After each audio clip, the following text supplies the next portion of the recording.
இருப்பாங்க. அதனாலதான் அந்த மாட செல்வம்னு சொன்னான். இந்த வள்ளுவன் சொல்லும் போது கேடில் விழிச்செல்வம் கல்வி ஒருவருக்கு மாடு அல்ல மற்றையவை.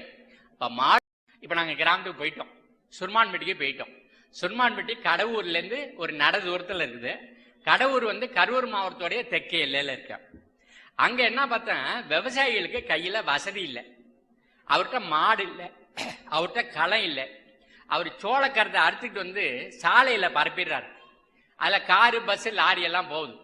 மறுபடியும் தள்ளி தள்ளி அது சக்கரத்துக்கு பக்கத்துல வைக்கிறாரு இந்த கருதுகளை. அது இப்படி போடுறதெல்லாம் அரைச்சிக்கிட்டு போயிட்டு இருக்குது.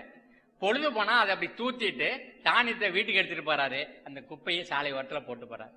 நாங்க என்ன பண்ணோம், ஒரு வண்டியை கொண்டுட்டு போய் அதெல்லாம் அள்ளிக்கிட்டு எங்க தோட்டத்துல மேல போட்டுட்டோம். பாத்தியில மேல போட்டோம்.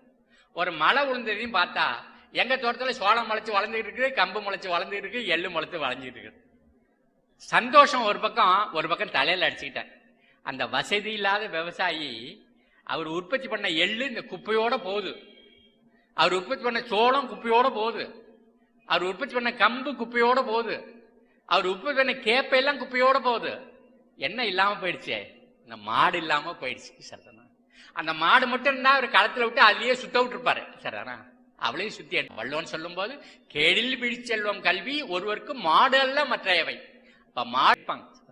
அதனாலதான் அந்த மாட செல்வம்னு சொன்னான். இந்த வள்ளுவன் சொல்லும் போது கேடில் விழிச்செல்வம் கல்வி ஒருவருக்கு மாடு அல்ல மற்றையவை. மாடு செல்வம், என்னைக்கா இருந்தாலும் மாடு செல்வம் தான். உங்களுக்கு வேண்டாத பொருளெல்லாம் தின்னுட்டு உங்களுக்கு வேணுங்கிறதெல்லாம் கொடுக்கும். கேடில் விழிச்செல்வம் கல்வி ஒருவருக்கு மாடல்ல மற்றையவை என்று நமது வள்ளுவ பெருமகனார் தந்தருளிய மறைமொழியில் கல்விதான் மானுடனுக்கு செல்வம், ஆனால் மாடும் நம் செல்வங்கள் என்பதை வலியுறுத்தி பாடுகிறார். அந்த நம் செல்வங்களை பாதுகாக்க நாம் எல்லோரும் மதுரையில் கூடுவோம்.